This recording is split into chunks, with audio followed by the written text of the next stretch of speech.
Hello, listeners. Welcome to podcast number... What is the... Start again.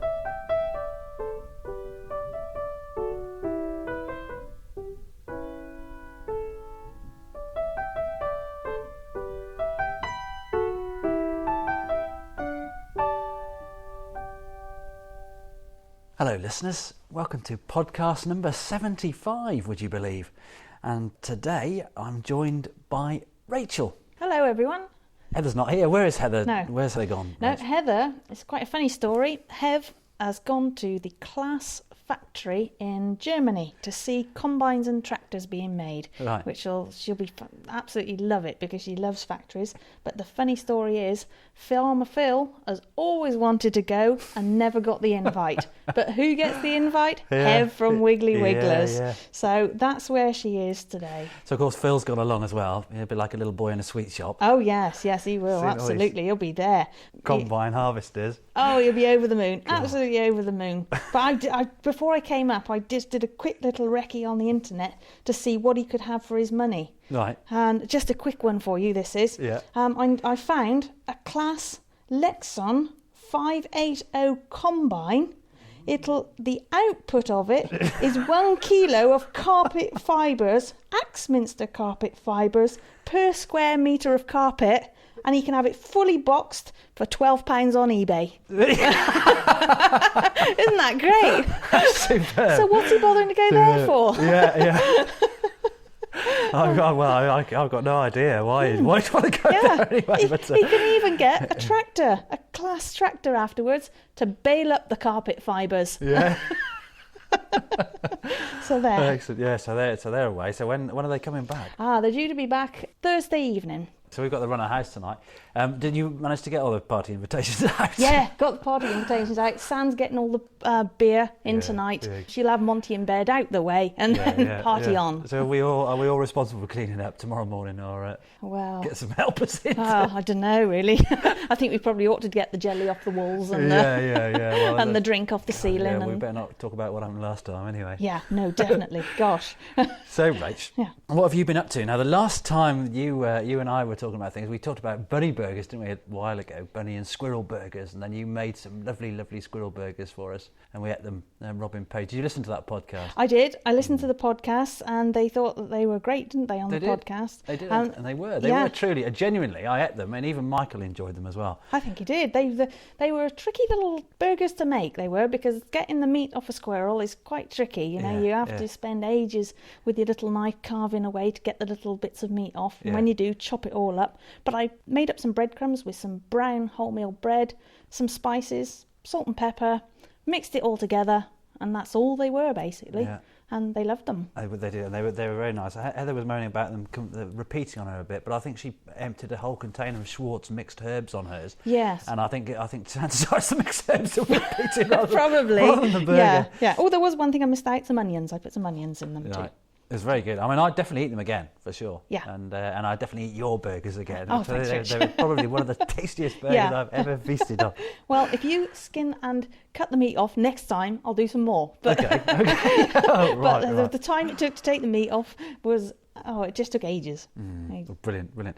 Well, I mean, I was just looking out the window now thinking what a fantastic day it is. And I know as country folk, we've seen lots of changes, early changes this year. I mean, spring has sprung quite early, hasn't it? Like Michael said earlier on, spring isn't officially for another 6 weeks yet. No. But it does feel like spring, doesn't it, now? It does, yeah. I mean, this morning, I actually heard my first dawn chorus this morning. Right. Yeah, the birds actually woke me up. So, I mean, this is really early, isn't it? Yeah. And every evening when I go home from work, I walk the dogs, and on my way up around the banks, I've come across bumblebees out and about. Yeah, there's a lot of bumblebees, and they've suddenly, this last weekend, I've seen lots and lots of queens coming out and really sort of hovering low over the ground, looking for places to set up their colonies for the year.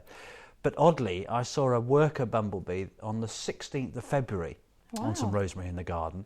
It's only a really little tiny guy. Now, whether or not that guy had hung on in the colony somewhere right through the winter, or whether the queen had emerged early and set up a colony in January, I don't know. But it's really interesting stuff.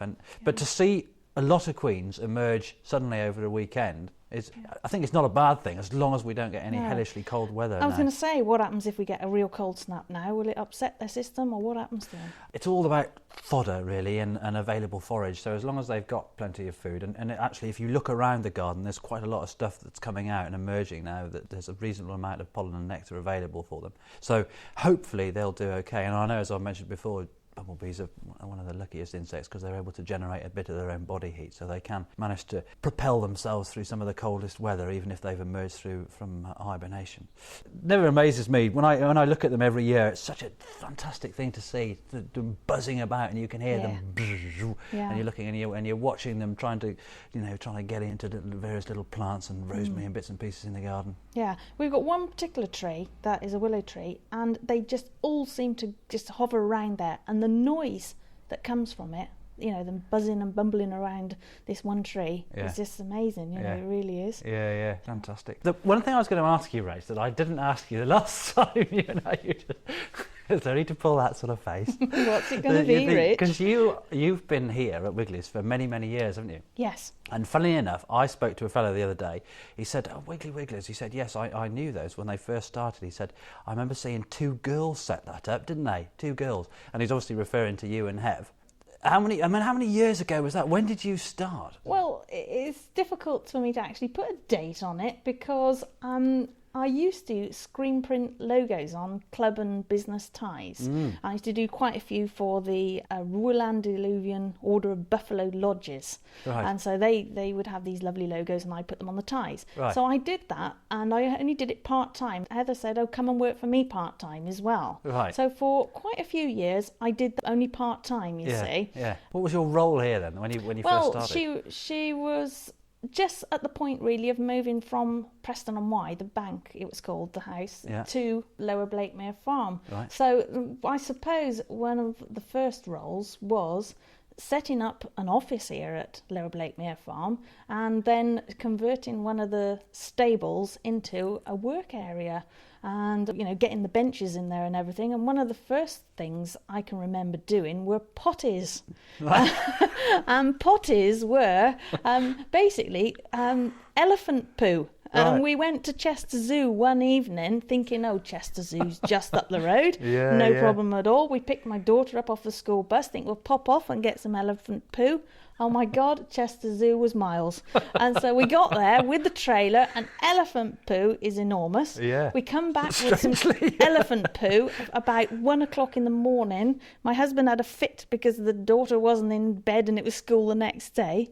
But anyway, we're moving on to Wiggly Wigglers. We mixed lime granules with it, and then we made these little circular balls about the size of a golf ball, and then we put a little tag on them and called them potties.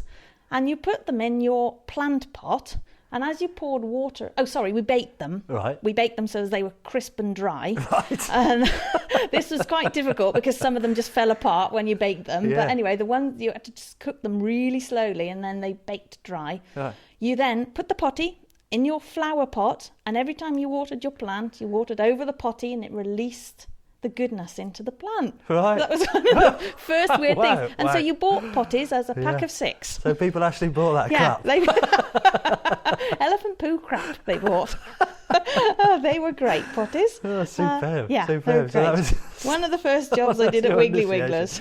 Yeah, and yet you still came back. Strangely enough. Year on year. Yeah, I mean, that was several years ago now, isn't it? That is quite a few years ago. And also, I can remember not only making these little golf ball sized potties, we also sold them at Christmas time with little plastic holly leaves on them and called them Christmas potty puddings.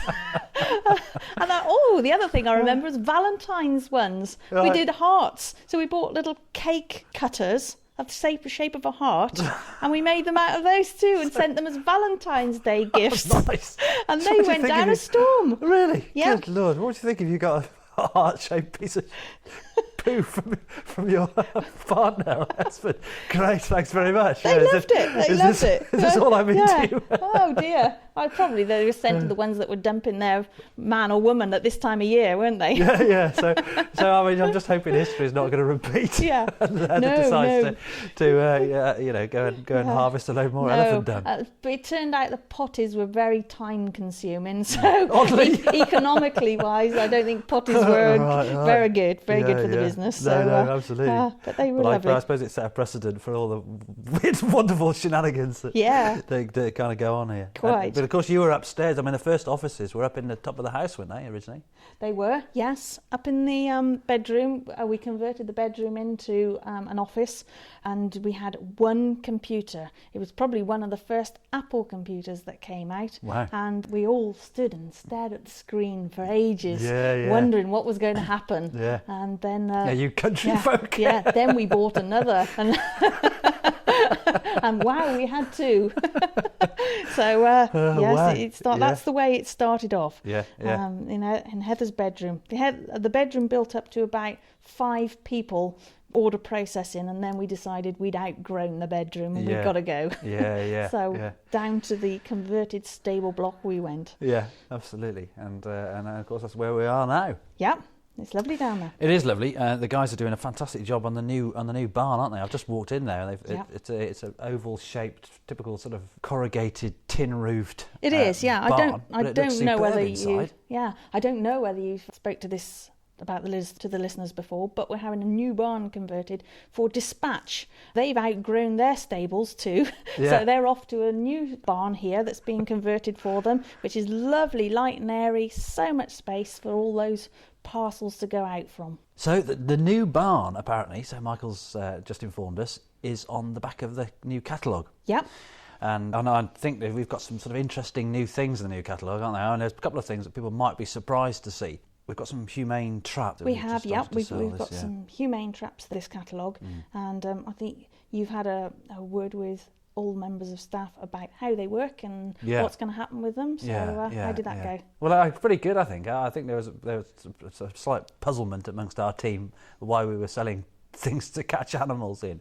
But on balance, I think we decided to sell these humane traps because it's a way of encouraging people not to use poisons and to use a means of humane capture if they're being plagued by squirrels or rats or mice. It's a perfectly reasonable way of catching these animals. So that's why we're supplying them ultimately to address the balance. And I managed to tell the guys in the office, because obviously they're bound to get inquiries from people, about how to dispatch the creatures that they catch. Because interestingly, if you catch grey squirrels, it is an offence to release them alive again back into the countryside, back into anywhere you live. And I think in effect there are only 3 ways of legally that you can kill things. The first being to get an air rifle or something and pop them off in the cage. The second, which is probably a bit of a juggling act, is to empty the creature into a Hessian sack or something in a dark Hessian sack, and then give it a rap across the head, and so that's going to be a little bit tricky, I think. And the third is to ring up the vet to see if they'd be prepared to put them down. So there are only 3 legal means of being able to dispatch the creatures that you catch. Long gone are the days where you could get your caged rat and throw it into the water butt to drown, which is a slightly unpleasant way to go. But it's important the customer has the choice, isn't it? Really. It is. I think it is. And interestingly, we've had people ring us up and been completely disgusted by the fact that we sell squirrel feeders. And I think what will happen is people will probably ring in and ask us why we're selling traps. But at least if we're able to explain, and there are genuine reasons for us being able to sell those things. So that's it. But I'm looking forward to the new catalogue, because there's a whole bunch of new bits and pieces. Yeah. You and Jodie have been out there sourcing new products like mad, and they're there. Yeah, they are. I think there's a few more goodies to go in the next one as well. Robin Page's book, Rach, did you get the chance to read? I know. We bought a few, but we're going to supply Robin's book now. Did you get a chance to look at his book? I didn't. No, I haven't had a chance to read his book, but I would love to read it from cover to cover to gauge what he said, because I actually did see him talk at an event that I went to at Cardiff Castle. It was very good, very good, very controversial, but very good. So I'd love to read his book, and I will read it from cover to cover. It's very good. I've read it. It's a very easy reading, very kind of sort of book you can pick up and just read in a couple of evenings. No problem at all. But there are various elements of the book that captured my interest. Something I can really relate to. He talks about otters in one of these sections. I'll just read out this little bit of a section. Otters have been an obsession of mine for years. As a boy, I walked through the brook banks on the southern boundary of the farm several times a week and spent hours sitting close to an old waterside tree that fishermen claimed was a holt. But I saw no sign of that elusive whiskery face. I shed buckets of tears when reading Henry Williamson's classic Tarka the Otter, but the otter remained an animal of fiction and of Tunnicliffe's wonderful woodcuts. Later, when writing my first book on country sports, The Hunter and the Hunted, I went out with 2 otter hunts, but by then mink and coypu had become the quarry. Clever scientists and ignorant politicians had managed to wipe out virtually all the otters in England and Wales through the irresponsible use of pesticides. Silent spring meant silent for birds and animals alike. Interesting stuff. Otters are definitely making a comeback now. I've seen several pairs right the way along the river, right the way along our river, the Wye. Yep. They tend to be quite elusive. They're mostly about at night, but you do see them on the evenings, early mornings and whatnot, and I've seen them when I've been fishing. I've saw a dog otter pop up. I was using a live bait when I was pike fishing one day, and a big dog otter stuck its head up right by the float. He'd obviously seen the bait and thought, that's kind of peculiar, and come to see what was on the other end of the bait. But absolutely beautiful animal. And interestingly, where Tarka the Otter was filmed, where he's walking through the mill, the wheel and whatnot, and being chased by the hounds. And I worked on that fish farm, Head Mill. Yeah, a couple of my friends are still down there in North Devon. Yeah, I worked down there many years ago. Robin Bower owns it now. Bought it. Oh gosh, it must be probably 25 years ago now. Lovely bloke. A couple of my friends are still there. So yeah, great place to work. North Devon is beautiful. And there was a programme on telly not so long ago. A guy had sort of traced the footsteps of Tarka and made a superb programme. Really beautiful. One of the classics that the BBC come up with occasionally. So lots of lovely little extracts in there. This book is all about the life of a simple countryman. A simple countryman that has issues with government. Yeah, yeah, he did have issues at his talk that I listened to. And various ridiculous policies. So it's well worth reading, and I'd definitely recommend that to anyone. But what I'll do is I'll bring my copy in, Rach. I think I said before. Bring your copy in. I'll have a read of it. I've only got one comment, and that is that an otter was spotted at Bredwardine Bridge. Really? And that was back about mid-January. Right. Somebody spotted one there. Right. So obviously they are right through about. the river. I don't know anybody who spotted an otter in our bit of the Wye, but there was one spotted there. Mid-January this year, 2007. You can often tell, you can find their spraints. It's kind of, they're often positioned on the top of like a molehill or something like that. They kind of have a poo on top of them on a molehill alongside the riverbank. Oh, do they? Yeah, they try and poo in a really conspicuous place, really. So in a sort of way of marking out their territory. They're territorial, aren't they? They are territorial. They have quite large territories. Fish that they've eaten, they've got the amazing ability of skinning them like a concertina. The skin is actually pushed right back towards the tail. So you'd see this thing with a skeleton, and then just this, you can literally pull the skin back over the skeleton. Gosh. Absolutely fantastic way of feeding. Very clean, very tidy way of feeding.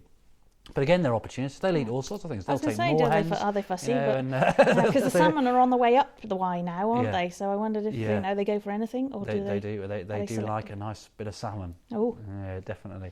So that'll give the Wye Foundation something to think about when otter populations start to boom. Yeah, absolutely. Yeah. Anyway, we've got some feedback. Heather's again, perhaps slightly foolishly, given us a list of things that we might like to consider. Yeah, and we once again. Sorry, Ev. But one thing on here, we've got some feedback. This is from a guy called Martin Grant, and he says, "Sorry to say, but for once, Richard is correct."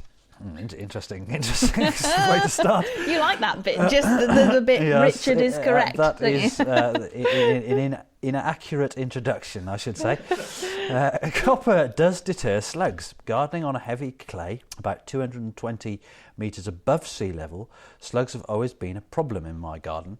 I think they tend to be a problem in most people's garden. I have tried nematodes, crushed seashells and other barrier methods, but none seem to be effective. I tried stick-on copper tape, but this was only slightly better than nothing at all. However, copper rings, which you put in place around the plants, have proved very effective and are an attractive addition to the border. Yeah, Copper rings, brilliant. Copper rings around your border. What would be really good, Martin, is if you could send us a photograph. If you can send us a photograph, email either Rach at Wiggly Wigglies or Heather at Wiggly Wigglies or Richard at Wiggly Wigglies, and just let us know what those copper rings look like. I don't know whether it's something you've made yourself, but I'd be really keen to know. But it's interesting that he talks about copper tape being useless and copper rings being really useful, because there is a real conflict with this whole copper thing. Some people say it works a treat, and others, like Jenny for instance, have said that it's completely ineffective. So and I've found that it does have some use in a garden. I've never tried it. I do grow hostas, not loads of them, just a few pots of them because I like the leaves on them. But they of course attack those like billiou. But I tried the Slug X trap. And I find that brilliant, absolutely brilliant. Right. The only problem with it is it uses so much beer. Right. You know, you're putting pints and pints of beer in it. And I've tried just water. I don't like that. You could mix yeast with water. Right. Because it's the yeast that they're after, really, which is why bitter and real ale works better than lager. Yeah, I can try that. If you just mix a bit of yeast with water, but that's every cheaper. night I'll catch slugs in my Slug X. Right. So I move it around so that it's not always in the same place. It tries to. I've only got one, and I move it around and I try and catch every one in them. Frugal range. Yeah, absolutely. I don't want to buy too many. Don't overdo it. Gosh, no, definitely not. What's your garden looking like now? Have you started your spring veggie patch? I dug it over the this weekend, and got out all the weeds and things out from it. But it's a little bit. We've got quite a bit of clay soil, so it's a bit cloggy still because we did have a lot of rain, and so I've dug it over. I'm just letting it dry a little bit before I can actually dig it over again and get a finer tilth to put the seedlings in. Yeah. I need to incorporate some manure in it, and we've got plenty of well-rotted manure. So a lot more organic. I went to see Chris Beardshaw do a talk last Friday. Yep. He was very good. He talked for a couple of hours, in fact, which is quite an achievement to be able to keep people interested, talking for a couple of hours. But I go to these talks because it's, sometimes you can pick up a few tips, techniques and things like that. Of course. But there's a couple of little bits I picked up from it. But interestingly, he was waxing lyrical about the use of organic material and leaf litter and manure and whatnot in waste. And he was saying it's something that I do pretty much every year, and I try and get lots of leaf litter, well-rotted leaf litter, and just spread it out on the beds. And what you find is in the spring, it's pretty much all gone because all the worms have dragged it down into the soil, and they feasted on it. And you get a lot more worm life, a lot more worms cast if you provide the food for the worms. But also it's nutrifying, it's equipping the soil with an ability to hold moisture much more effectively than something that you don't improve. That's a good tip because there were loads of worms in there. There are absolutely loads of them as I was digging it over. Yeah. Loads of worms, so I might try that. There's a movement now for no-till, but no-till has limitations, I think. But what I do is I always put a load of muck on the vegetable patch in the autumn, and then just let the worms do their magic, work their magic right through the year. And I probably should have done it that way round. Actually, I've no excuse not for doing it because I have loads of manure. So that's what I probably should have done. But now I'm going to have to go and wheelbarrow it from the muck heap, and so as I can get my potatoes in fairly soon. So. Right. Do you with your horse manure, Rach, do you ever separate the manure that's come from horses after they've been wormed and the manure that hasn't? No, we don't. The thing is with the horses, when my daughter Gemma mucks them out, she just throws the muck into the cow sheds. Right. So we don't actually have a separate pile for horse manure. So because horses are very wasteful, and so there's a lot of straw in the manure as she's forking it out. She tries her best to only fork out the muck, but it's very difficult, of course. When you've got a wet patch, you have to muck that out too. So the cows are right next door, so she just throws it over the gate into the cows, and then the cows will sort of tread it into their manure, and then the sheds are mucked out maybe 2, maybe 3 times a winter. So it all goes out into the field then where it's left to rot.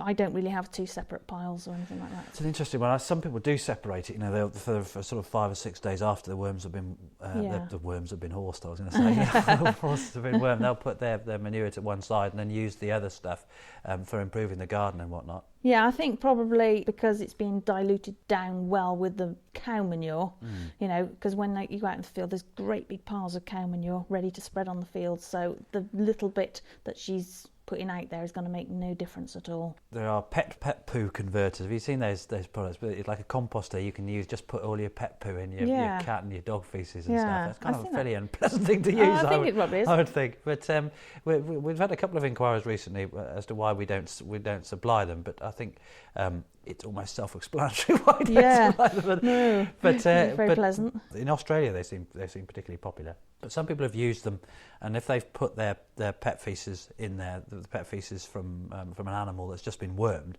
then of course it kills all the worms. So the composters, like our can of worms, really are exclusively geared around the worms eating the waste, breaking it down. I think probably if you're working in a confined garden, that's probably a good thing to do, to put it separate.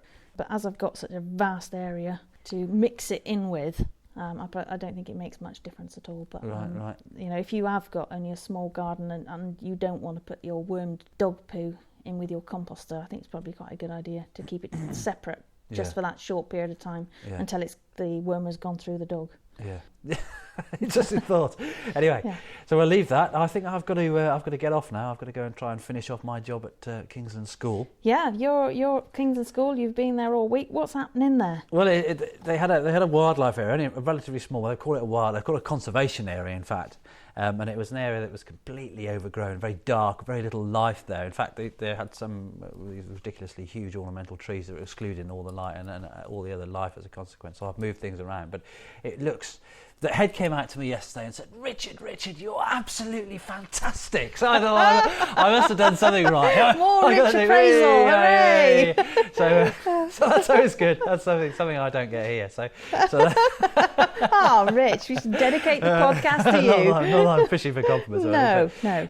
I've managed to kind of weave some nice log-bordered oak chip paths down into a teaching area and surrounded it with some beautiful wildflower turf. And today I'm going to finish off with some nice riparian and some wetland plugs, and we'll plant some lovely red campion and violets and bits and pieces in the shady area, and get some oxeye daisies and knapweed in the sunny spots. So in 3 months' time, they're going to have 18 inches of animation divided by these lovely beautiful paths. I mean, it's only a relatively small area, but the paths are leading to the log pile and the compost area and the teaching area. And the pond, the frogs have settled in quite nicely to the new pond that I made, which is good because there were literally hundreds of frogs in the existing pond, and I had to scoop through and sift through all this detritus to get all the inverts out and everything else I could see. Yeah. And obviously I put some of the detritus back into the new pond as well. Any frogs spawn there yet? Tons, Rach. Really? There are containers full of stuff. Yeah, absolutely great. Gallons and gallons of it. So that'll be good. And then there's a couple of guys going to come and do some paling fencing. Like the palings we've got down here at Mockers Park, just down the road. Yes, they're lovely. For the listener, Mockers Park is a National Nature Reserve, and it's a stunning place full of very old oak trees, but it supports a really diverse array of life, including lots of stag beetles. Have you seen a stag beetles around there? I haven't, no. They do have walks around there occasionally, and I must get myself on one so I I'd can like see to what's go happening. on one, Rach. Yeah. So perhaps you and I we could get together We'll later on. Friday, Rich.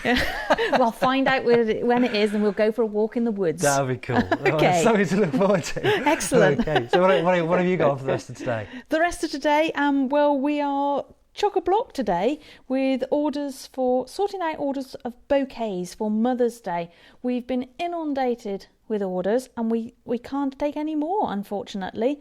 But what customers have been doing is phoning up and having them sent Wednesday today for delivery Thursday. So they want them early because they still want the Wiggly bouquet because it's such an original idea. Yeah. And they're even wanting them sent Monday for Tuesday after the Mother's Day. Right. So, we're sorting out the orders for those and getting out the general orders, for the seed and the composters and everything. So we are absolutely chock-a-block here at Wiggly's. Excellent. Well, fantastic. Well, listener, all I can say is enjoy this beautiful balmy weather, balmy spring weather, and hopefully we'll speak to you again next week. So it's goodbye from me, Yeah, Richard. and it's goodbye from me, and hopefully Heaven Phil will be back next week. Bye. Bye.